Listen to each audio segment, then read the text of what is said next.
Hello, glad you could join me. Today we're going to be doing another one of these sort of physics videos where we do some equations to prove a point or to show something, and today it's more of a safety aspect in a way, is that we're going to be talking about putting sealed containers, so something that has a fixed volume, into a forge, and what happens when we do that.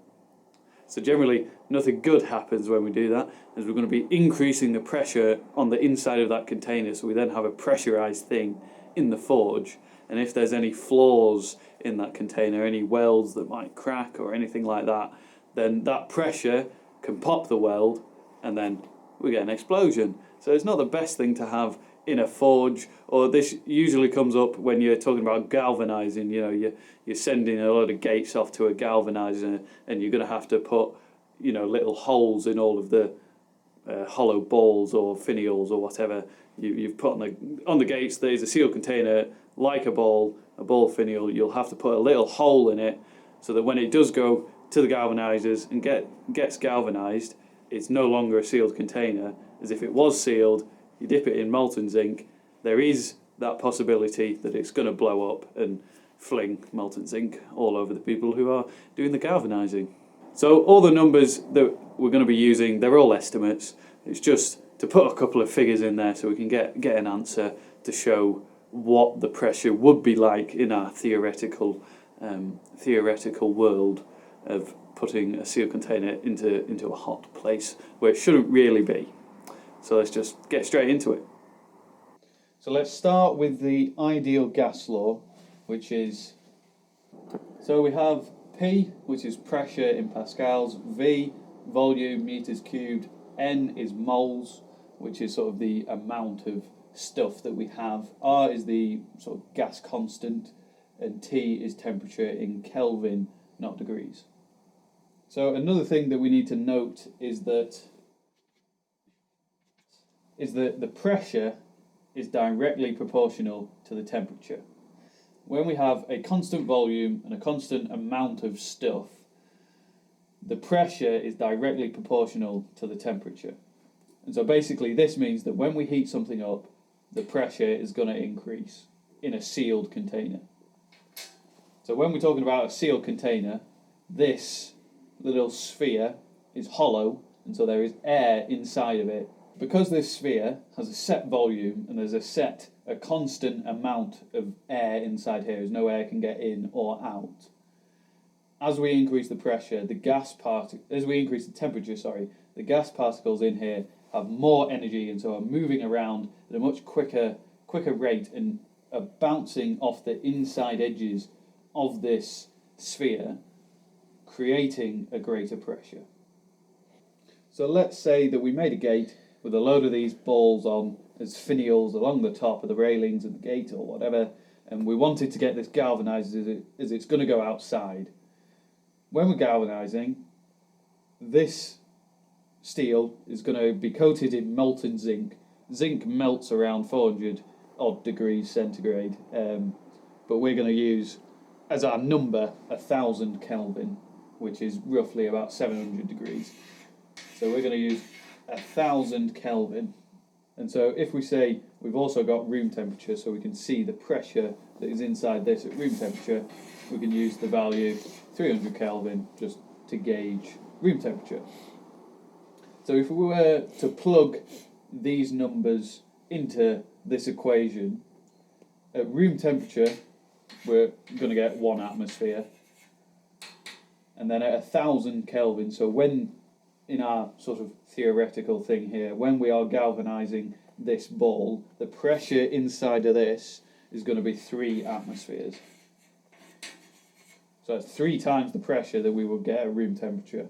And so the problem here is that there is then, these balls become pressurized, and when we're dipping it into a molten liquid that's going to be a few hundred degrees hot, you really don't want something that is pressurized in that, because if there's a flaw in the ball or anything like that, it's going to blow up and then fly molten zinc all over the place. And the same thing goes for heating a sealed container up in the forge, is it's going to get pressurized, and if it blows up, you'll have hot coals flying all over the place and all sorts of bad things would happen. So let's say that inside this bowl we have some water, and now that is where you really want to start to panic if you begin to heat this up, as water is a liquid, and so at these temperatures, at 1,000 degrees Kelvin, the water is going to vaporise, forming a gas, and therefore we're going to have a massive increase in pressure. So let's say that the inside of this bowl, I mean, it's not quite realistic, but let's say that it's a centimetre cubed of air in there, and as well as that, we've got 2 millimetres cubed of water. So that's, it's a tiny amount of water really. It's like a drop, maybe not even a drop of water. So we need to first work out the mass of the water. So we're trying to work out N at the moment to get the amount of stuff that we have, but to do that we need to work out the mass first. So the mass of water is 1 gram per centimetres cubed, but we don't have it in centimetres cubed, we have it in millimetres cubed, so we just need to sort of gauge our units so we end up with the correct answer. We have 2 cubic millimetres of water, which equals 2 times 10 to the minus 3 cubic centimetres, and then due to the density of water, which is 1 gram per centimetre cubed or cubic centimetres, we end up with 2 times 10 to the minus 3 grams.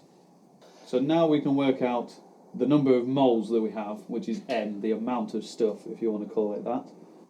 Our number of moles is going to equal 2 times 10 to the minus 3, which is our grams, over 18. Now I hear you say, why 18? That's because 18 is the molecular weight of water. So water is H2O, hydrogen, oxygen. The weight of hydrogen is 1, the atomic weight of hydrogen is 1. So we've got 2 of those, so that's 2, and the atomic weight of oxygen is 16, so 16 plus 2 is 18. So that comes out at 11 times 10 to the minus 5, just about. It's sort of a rough estimate, and this is moles, our amount of water. So we've got our number of moles, 11 times 10 to the minus 5, times by 8.314, which is our sort of gas constant, which has some jazzy units. And then we have times by 1,000, and the 1,000 is our Kelvin, so we're using the same temperature, which is sort of like an orange heat on your bar. And then all of this gets divided by our volume, which we were using as 1 cubic centimetre, but that needs to be in metres cubed, so it comes out as 10 to the minus 6. So, all that we need to do, plug all those numbers into a calculator, and we get the answer, 9 atmospheres.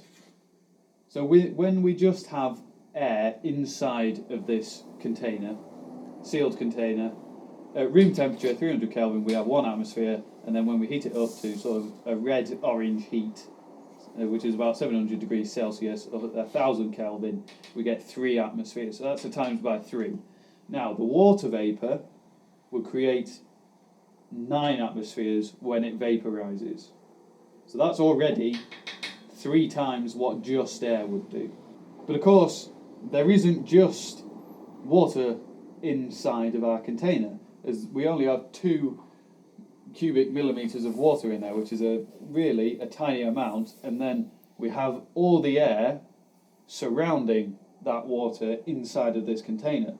So we're going to get another 3 atmospheres. So overall, when we have 2 cubic millimetres of water inside this container with that extra bit of air surrounding those, we're going to get 12 atmospheres.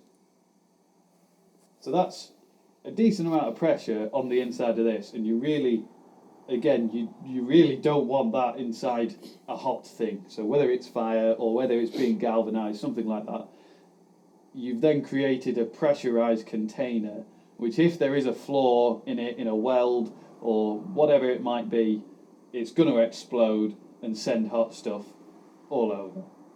The moral of the story is not to put sealed containers into hot places, especially if there's a little bit of water inside them, as they're going to get pressurised and they could blow up. Thank you for watching the video. I hope you enjoyed it. This was sort of another one of those physicsy videos, explanatory videos, using a couple of equations, a bit like the theory of blacksmithing, which I'll link at the end now, in which we talk about drawing out tapers and how we can be more effective, and that's all about the equation pressure equals force over area. So go check that one out if you want. Anyway, I hope that now you know a little bit more about why we shouldn't be putting sealed containers into a fire. If you are going to, just drill a little hole so the air can get in and out, and then it won't be pressurized because there is that hole in it. So thank you for watching the video. I hope you enjoyed it. I'll see you on the next one.